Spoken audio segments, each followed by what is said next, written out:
What does this achievement mean for you and the team? Yeah, it's a trophy, so this trophy stays forever. So that's what I also told the players before the game. So I think when you look back to your career, you always talk about trophies, and it's only the Super Cup, so it's not the most important trophy. But when you play this game against our rival, against Porto, against a very good team, then of course the value of the Super Cup is a little bit more. So it was I think it was a very good football game. Very tough for us first half, so Porto did it very well, so they pressed us high, they played with a lot of intensity. We had problems to find solutions football-wise, but what I really appreciate is that my players were able to accept, to show also the quality to suffer in these moments, to defend around the box, in the box, difficult moments. After 30 minutes, was better, and then after halftime the momentum changed completely. So I think we were able to play in their half, to be good in pressing, to win balls, to be very sharp in gegenpressing, and then we gave them actually no moment anymore in the attacking, and we were able to create chances. We used our chances, so we were efficient in these moments, and so I'm very proud of my players, because it's not easy to play against Porto with this quality, with this intensity, and if you are able then at the beginning of the season to play this kind of intensive game and at the end to win is a very, very good sign. So we are happy with the win, and now of course we look forward to Monday.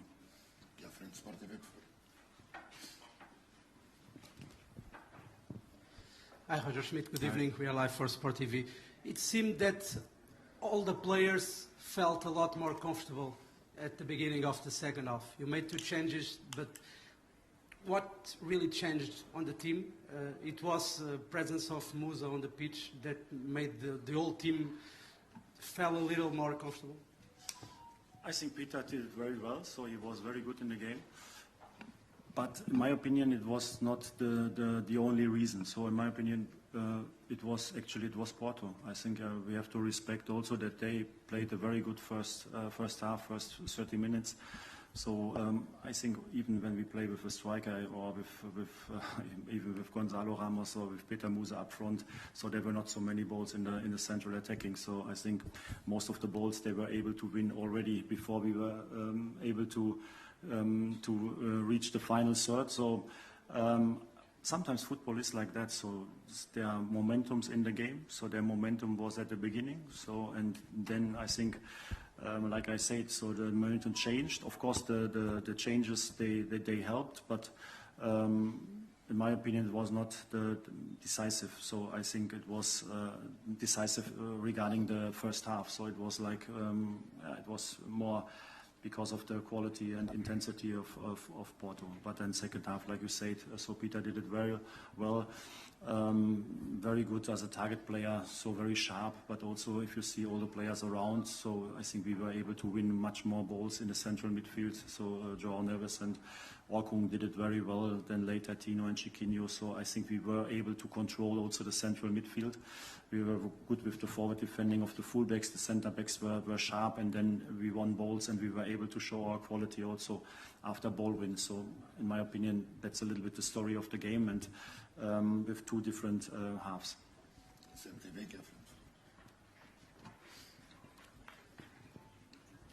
Good night, Paul Jorge Duarte, CMTV. Sérgio Conceição saw a red card because he had a bad reaction. When you coaching the Leverkusen, you had a similar situation. What do you think? Is the red card is a fair?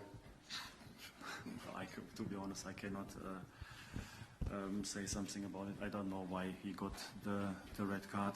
So I don't know nothing about this situation. So I'm sorry, I cannot leave a comment on that.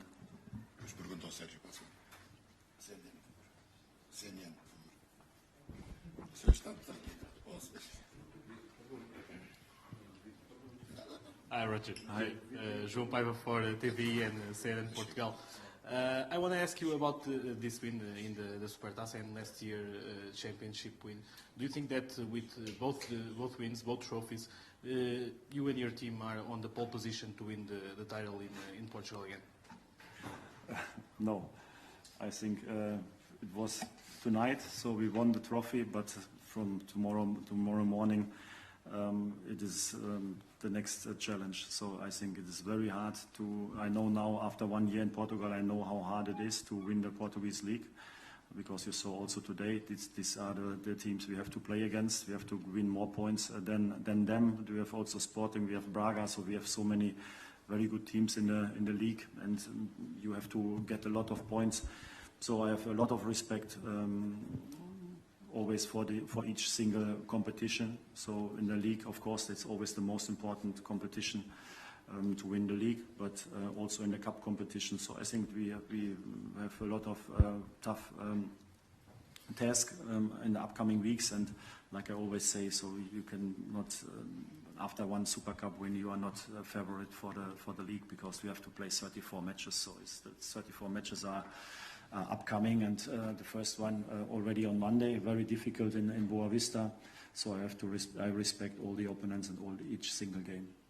Bola na rede atrás, por favor. Hello, Mr. Good night. Diogo Reis, bola na rede. Benfica entered in a match with a mobile attack and had some difficulties in the first half, especially connecting sectors and offense. In the second half, you changed Ristich for Jurasek, you put Musa on. I wonder what dynamics you try to get in the left and in attack, and I wonder if mobile attack will be a future option in Benfica. What do you mean with mobile attack? With Rafa, no striker. Huh? With no striker, I think so. Without striker? Yeah.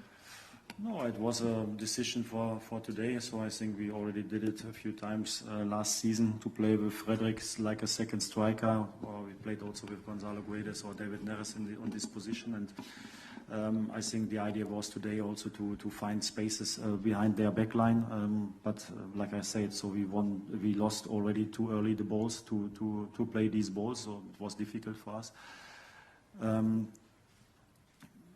The changes were, for me, that we need a strong player in the central attacking, to have also the option sometimes to play long balls and to fight for the second balls, and to be a little bit more physical in the central attacking. So that was one change. The other change was Mihailo already get the yellow card, so they were very good over the right side with Otavio, and in my opinion, I wanted to take no risk in this moment. That's why I changed also David Jurasek. That were a little bit the reasons for the changes. I think more important than the changes were, in my opinion, that we played with more braveness and intensity, and we believed more also in our ball possession game. So in my opinion, we did it much better second half, and that's why we could score the 2 goals.